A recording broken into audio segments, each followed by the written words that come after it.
Rolls Royce इस दुनिया की कुछ सबसे ज्यादा महंगी कारें बनाता है और इस $7 बिलियन की कंपनी की स्थापना एक ऐसे लड़के के द्वारा की गई जो ना कभी स्कूल गया, ऊपर से गरीबी में पला बढ़ा। हेनरी रॉयस नाम के इस लड़के ने अपनी पहली $1 मिलियन कंपनी की शुरुआत मात्र 20 पाउंड से की।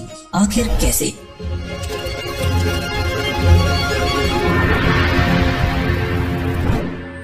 हेनरी का जन्म 1863 में हुआ था। उनके माता पिता जेम्स और मैरी एक फ्लावर मिल चलाते थे, लेकिन दुर्भाग्य से फैमिली बिजनेस उतना अच्छा नहीं चल रहा था और वे 1867 तक दिवालिया हो गए, जिसकी वजह से परिवार को काम की तलाश में लंदन जाना पड़ा।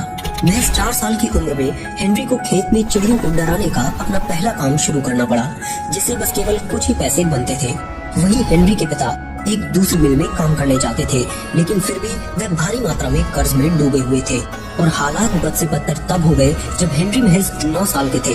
तब उनके पिता की मृत्यु हो गई, जिससे परिवार का फाइनेंशियल स्टेटस और खराब हो गया और इसलिए स्कूल जाने की बजाय हेनरी को पूरे समय काम करना पड़ता था। उसने न्यूज़पेपर्स बेचे और पोस्ट ऑफिस के लिए टेलीग्राम की हर डिलीवरी पर हेनरी को कुछ पैसे मिलते थे। हालांकि हेनरी की माँ अभी भी कर्ज में थी और जब उन्हें एहसास हुआ कि वह अपने बच्चों को नहीं पाल पा रही है, तब उन्होंने हेनरी को एक बुजुर्ग दंपत्ति के साथ रहने के लिए भेज दिया। लेकिन हालात बहुत खराब थे। कई दिन तो ऐसे होते थे जब हेनरी को बिना कुछ खाए पिए ही सोना पड़ता था।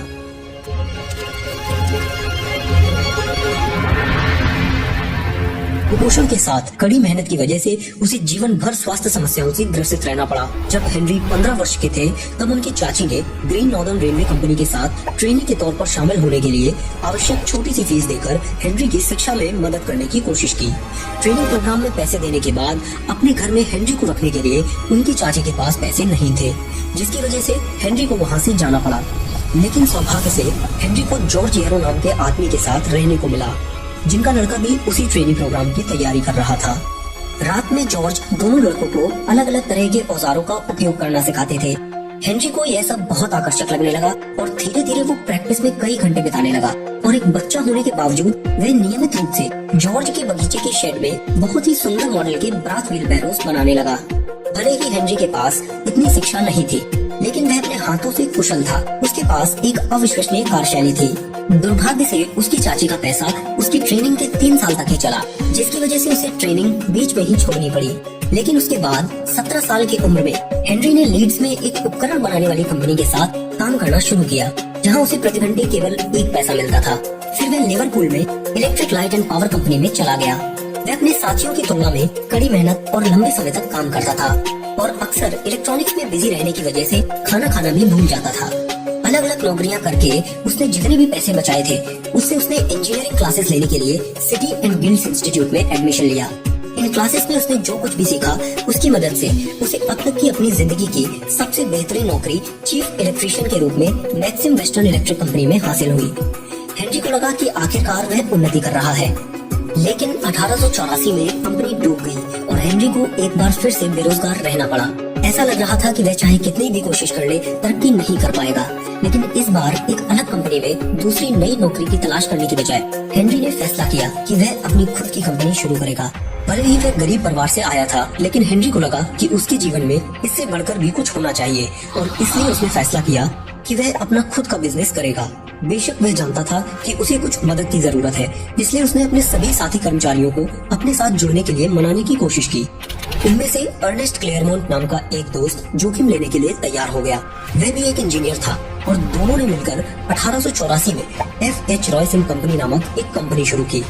उस समय हेनरी के पास केवल 20 और उसके दोस्त अर्नेस्ट के पास 50 पाउंड थे, लेकिन उनके पास जो भी थोड़ी बहुत बचत थी उसे उन्होंने इकट्ठा किया और एक साथ बिजली की फिटिंग बनाने का कारोबार शुरू कर दिया।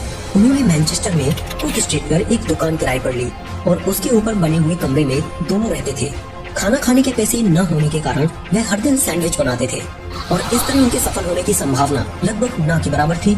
लेकिन सेल्फ डाउट करने के बजाय हेनरी ने वही किया जो वह हमेशा से करता चला आ रहा था। उन्होंने बाकी लोगों की तुलना में कड़ी मेहनत की और सुनिश्चित किया कि उनका बनाया हुआ प्रोडक्ट मार्केट में सबसे बेहतर हो। काफी टेस्टिंग के बाद उन्होंने अपना पहला सफल प्रोडक्ट इलेक्ट्रिक डोरबेल बनाया, जो बहुत तेजी से बिकने लगा और हेनरी को अपने ग्राहकों के लिए देर रात तक काम करने के लिए जाना जाने लगा। धीरे धीरे उनका व्यापार बढ़ने लगा। उन्होंने कई नए प्रोडक्ट्स बनाए, जैसे कि जनरेटर और इलेक्ट्रिक ट्रेन। 1897 में उनके पास 6000 पाउंड का ऑर्डर था, जो ठीक 12 महीने बाद 20,000 पाउंड तक पहुंच गया। 1899 तक कंपनी की शेयर पूंजी 30,000 पाउंड हो गई। आज के समय में यह आपको ज्यादा नहीं लग रहा होगा, लेकिन इन्फ्लेशन को देखें तो यह आज लगभग $1 मिलियन के बराबर होगा। इतनी सफलता के बावजूद हेनरी के दिमाग में कुछ और चल रहा था। वह दुनिया की सबसे शानदार कार बनाना चाहता था, लेकिन उससे पहले हेनरी को अभी एक और मामला निपटाना था। पहली अपार सफलता के बाद हेनरी और उसके दोस्त अर्नेस्ट ने फैसला किया और उन्होंने 2 बहनों की जोड़ी एडिथ और मिनी पंट से शादी कर ली, और इस तरह बिजनेस पार्टनर होने के साथ साथ अब वह दोनों फैमिली का भी हिस्सा बन गए। बिजली का सामान बनाने वाली उनकी पहली कंपनी की सफलता का सीधा मतलब था कि अब वह दोनों और बड़े प्रोजेक्ट्स पर साथ काम करेंगे। उस समय बहुत कम लोगों के पास कार थी और हेनरी रॉयस ऑटोमोबाइल्स में गहरी दिलचस्पी लेने वाले पहले लोगों में से एक थे, और उन्होंने 1901 में इस्तेमाल की गई 2 सिलेंडर फ्रेंच कार खरीदी, जो कि बिल्कुल चलने लायक नहीं थी, लेकिन अगले ही दिन हेनरी ने उसे सुधार कर चलने लायक बना दिया, और यही रुकने की बजाय हेनरी ने उसमें पाई गई सभी खामियों को दूर किया, और आखिरकार हेनरी ने फैसला किया कि उन्हें अपनी खुद की कार बनानी चाहिए। 1904 में उन्होंने 3 कारों का निर्माण किया, जिनका मॉडल नेम रॉयस 10 रखा। पहली कार उन्होंने अपने लिए, दूसरी अपने बिजनेस पार्टनर के लिए, और तीसरी कार उन्होंने एक ऐसे व्यक्ति को बेची जो इनसे इतना प्रभावित हुआ कि उसने हेनरी को चार्ल्स रोल्स नाम के एक कार डीलर से मिलवाया। जब चार्ल्स रोल्स हेनरी से मिले तो निश्चित रूप से किसी ने कल्पना भी नहीं की थी कि वे मिलकर कितना बड़ा इतिहास रचने वाले हैं, क्योंकि दोनों का बैकग्राउंड बिल्कुल अपोजिट था। जहां एक तरफ हेनरी रॉयस एक गरीब परिवार से आते थे, वहीं चार्ल्स रोल्स को बचपन से ही सारे ऐशो आराम मिले, लेकिन कारों के प्रति दोनों के अंदर एक जैसा ही जुनून था, और इसी जुनून को लेकर इनकी साझेदारी एक बहुत बड़ी नाम के ब्रांड रोल्स रॉयस में तब्दील होती है। चार्ल्स रोल्स का जन्म 1877 में हुआ था। छोटी उम्र से ही उन्हें मैकेनिकल ऑब्जेक्ट्स के साथ छेड़छाड़ करना बहुत पसंद था, जिसकी वजह से उनके दोस्त उन्हें डर्टी रोल्स के नाम से पुकारते थे। चार्ल्स यूके में कार रखने वाले सबसे पहले लोगों में से एक थे। उन्होंने अपनी पहली कार 18 साल की उम्र में ही खरीद ली थी, और उन्हें कारों से इतना प्यार था कि उनके पिता ने उन्हें कार डीलरशिप खोलने के लिए पैसे दे दिए।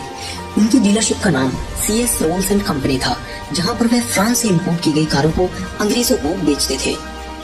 Charles roles motor head community में काफी ज्यादा फेमस थे, और उनके पास 83 मील प्रति घंटे की ड्राइविंग का अनऑफिशियल रिकॉर्ड भी था। आज के समय में यह आपको उतना ज्यादा प्रभावशाली नहीं लग रहा होगा, लेकिन उस समय यह रिकॉर्ड अविश्वसनीय था। रोल्स वास्तव में एक साहसी व्यक्ति के रूप में जाने जाते थे, क्योंकि उन्होंने 1903 में पेरिस से Madrid town to town race में हिस्सा लिया था, जिसमें 34 ड्राइवरों और दर्शकों की मौत हो गई थी।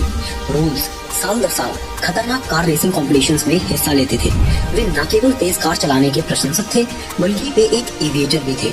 वे ग्रेट ब्रिटेन में पायलट का लाइसेंस रखने वाले दूसरे व्यक्ति बन गए। उन्होंने राइट फ्लायर नाम के विमान में 200 से ज्यादा उड़ानें भरी। स्पष्ट रूप से रोल्स को लग्जरी पसंद थी। वे 3 और 4 सिलेंडर वाली कारों के प्रशंसक थे, लेकिन जब उन्होंने हेनरी द्वारा बनाई गई 2 सिलेंडर कार चलाई तो वे रॉयस 10 की क्वालिटी से प्रभावित हो गए, और उन्होंने तुरंत हेनरी को अपने साथ काम करने के लिए कहा।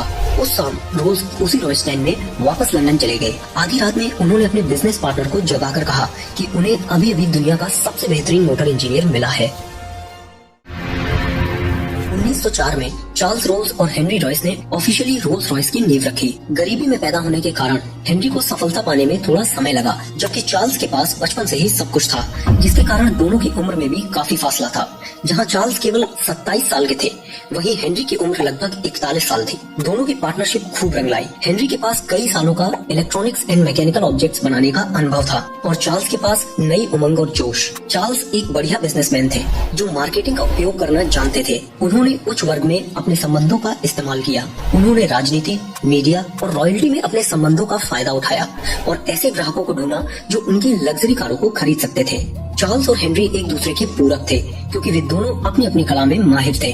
1904 में उन्होंने द पेरिस मोटर शो में अपनी पहली कार रोल्स रॉयस 10 HP को दिखाया, और उस कार को उन्होंने चार्ल्स की कार डीलरशिप से 395 पाउंड्स में बेचा, जो कि आज $10,000 के बराबर। 16 कारें बनाई थी, और इनमें से आज अगर आपको कोई भी कार मिल जाए तो यह बहुत बड़ी बात होगी। इनमें से एक कार 2007 में नीलामी में 3.2 मिलियन पाउंड्स की बेची गई थी। उन्होंने अपनी दूसरी car Rolls Royce silver ghost को मार्केट में 1906 में उतारा। सिल्वर घोस्ट के सभी मेटल पार्ट्स सिल्वर और एल्यूमिनियम से कोटेड थे। 15,000 माइल्स चलाने के बाद उन्होंने दर्शकों के सामने एक स्टंट करने का सोचा। घोस्ट का इंजन चालू किया और उसके ऊपर एक गिलास पानी रख दिया और लोगों को आश्चर्य इस बात का हुआ कि गिलास से बाहर पानी की एक बूंद भी नहीं गिरी, जिससे साफ जाहिर होता है कि सिल्वर घोस्ट का इंजन बिल्कुल शांत था। उस समय इसे दुनिया की सबसे बेहतरीन कार माना जाता था और आज तक सिल्वर घोस्ट को दुनिया की सबसे मूल्यवान कारों में शुमार किया जाता है।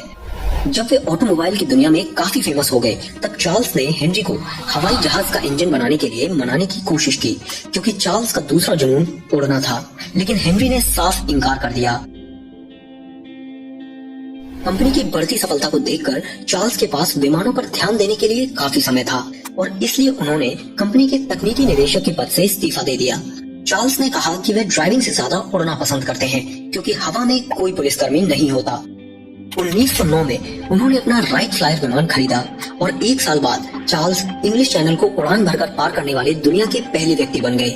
लेकिन अफसोस की बात यह है कि 1910 में एक एयर शो के दौरान जब चार्ल्स लैंडिंग कर रहे थे, तब उनका विमान अचानक से दुर्घटनाग्रस्त हो गया और चार्ल्स की मृत्यु हो गई। चार्ल्स रोज विमान दुर्घटना में मरने वाले ब्रिटेन के पहले नागरिक थे। वे सिर्फ 32 साल के थे।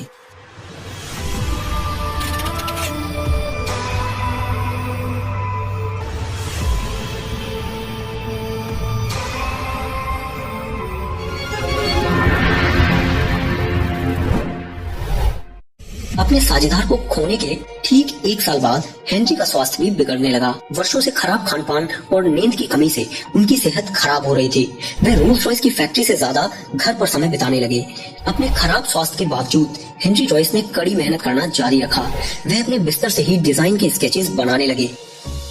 भले ही हेनरी ने वर्षों तक हवाई जहाज के इंजन बनाने से इनकार किया, लेकिन फर्स्ट वर्ल्ड वॉर से ठीक पहले उन्हें इंजन बनाने के लिए मजबूर होना पड़ा। 1914 में उन्होंने रोल्स रॉयस ईगल इंजन बनाया, जो कि मित्र देशों के सभी विमानों में इस्तेमाल किया गया और यहीं से रोल्स रॉयस की एंट्री प्लेन इंजन मैन्युफैक्चरिंग की दुनिया में होती है।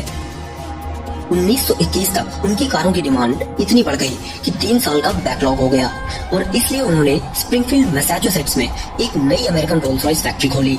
10 सालों के अंदर उन्होंने उस फैक्ट्री से 2944 कारें बनाई। और अगर यह आपको ज्यादा नहीं लगता तो मैं आपको बता दूं कि रोल्स रॉयस बहुत ही हाई क्वालिटी कार्स बनाने में विश्वास रखती है, फिर चाहे उसे बनाने में कितना भी समय क्यों ना लग जाए। आज भी यह बिल्कुल सच है। सब कुछ अभी भी हाथों से ही बनाया जाता है और एक कार को पूरा बनाने में लगभग 6 महीनों का समय लग जाता है। 1930 में हेनरी रॉयस को order of the British Empire से सम्मानित किया गया। ठीक 3 साल बाद 70 साल की उम्र में उनकी मृत्यु हो गई। चाहे वे कितना भी बीमार क्यों ना हो, उन्होंने काम करना कभी नहीं छोड़ा।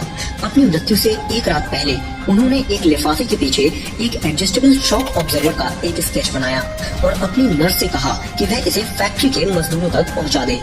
स्केच पहुंचने से पहले ही उनकी मृत्यु हो गई है। स्पष्ट है कि ये दोनों व्यक्ति अपने पीछे एक ऐसी विरासत छोड़ गए हैं जो अब तक जीवित है। रोल्स रॉयस ने उनकी मृत्यु के बाद लंबे समय तक वाहन बनाना जारी रखा और आज कंपनी की वैल्यूएशन लगभग $7 बिलियन से भी ज्यादा है। यदि हम रोल्स रॉयस की कहानी से कुछ सीख सकते हैं तो वह यह है कि आप चाहे कहीं से भी आए हो या जीवन में आपकी शुरुआती बिंदु कितना भी अंधकारमय क्यों ना हो, पर्याप्त मेहनत और दृढ़ संकल्प के साथ आप कुछ भी अविश्वसनीय बना सकते हैं और अपने जीवन की दिशा को पूरी तरह से बदल सकते हैं।